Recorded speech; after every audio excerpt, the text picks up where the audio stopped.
Anne Rice, entretien avec un vampire. Je vois, dit le vampire d'un air pensif. Puis, lentement, il traversa la pièce pour aller se poster à la fenêtre. Il y resta un long moment, sa silhouette se découpait sur la clarté diffuse qui émanait de Divisadero Street et sur les rayons de phare des automobiles. L'ameublement de la pièce apparaissait maintenant plus clairement au jeune homme. La table de chêne ronde, les chaises. Contre l'un des murs, il y avait un lavabo surmonté d'un miroir. Il posa sa serviette sur la table et attendit. « De combien de bandes disposez-vous » demanda le vampire en tournant la tête de manière à offrir son profil au regard du jeune homme. « Assez pour l'histoire de toute une vie ?»« Certainement, si c'est une vie intéressante. Quand j'ai de la chance, il m'arrive d'interviewer jusqu'à 3 ou 4 personnes le même soir.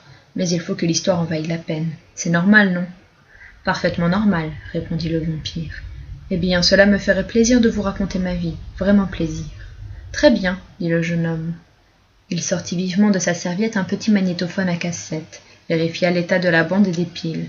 Il allait parler quand le vampire l'interrompit brutalement. « Nous ne pouvons pas commencer comme cela. Votre appareil est-il prêt ?»« Oui. »« Alors asseyez-vous, je vais allumer le plafonnier. »« Mais je croyais que les vampires n'aimaient pas la lumière, » s'exclama le jeune homme. « Si vous estimez que l'obscurité ajoute à l'atmosphère... » Il s'arrêta au milieu de sa phrase. Le vampire l'observait, adossé à la fenêtre. Les traits de son visage étaient maintenant totalement plongés dans l'ombre, mais quelque chose, dans la silhouette immobile, avait attiré l'attention du jeune homme. Il ouvrit la bouche, mais, de nouveau, s'arrêta avant d'avoir dit un mot. Un soupir de soulagement lui échappa quand le vampire revint vers la table et tira sur le cordon du plafonnier. La pièce fut brutalement inondée d'une lumière jaune, crue, et le jeune homme, ayant levé les yeux sur son interlocuteur, ne put réprimer un sursaut. Ses doigts cherchèrent le rebord de la table pour s'y agripper. « Bon Dieu !» murmura-t-il. Puis il garda les yeux fixés sur le vampire, sans un mot. La peau du vampire était parfaitement blanche et lisse, comme s'il avait été sculpté dans la craie, et son visage semblait aussi inanimé que celui d'une statue, à l'exception des 2 yeux verts et brillants qui regardaient fixement le jeune homme, tels des flammes logées dans des orbites. Le visage du vampire s'éclaira d'un sourire presque désenchanté, et la matière lisse et blanche de sa chair avait le mouvement infiniment flexible, mais schématique, des dessins animés. « Vous voyez » demanda-t-il avec douceur.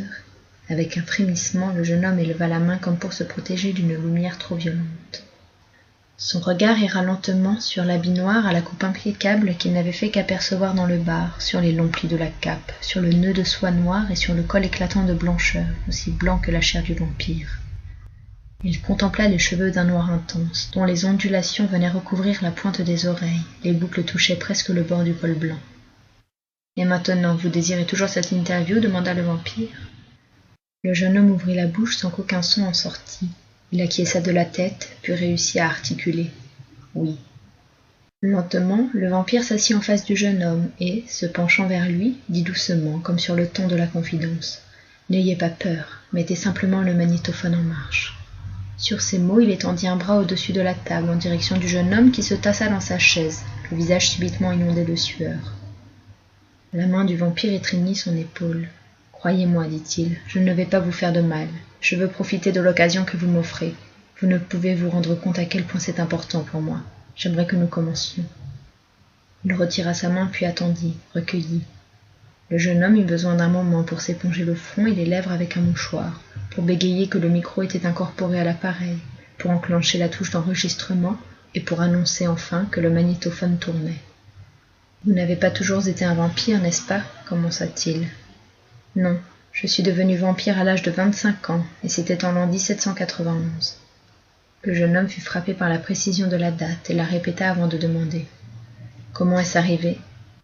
On peut faire à cela une réponse simple, mais je ne crois pas avoir envie de faire des réponses simples. Je crois que je préfère raconter toute l'histoire. « Oui, » dit rapidement le jeune homme.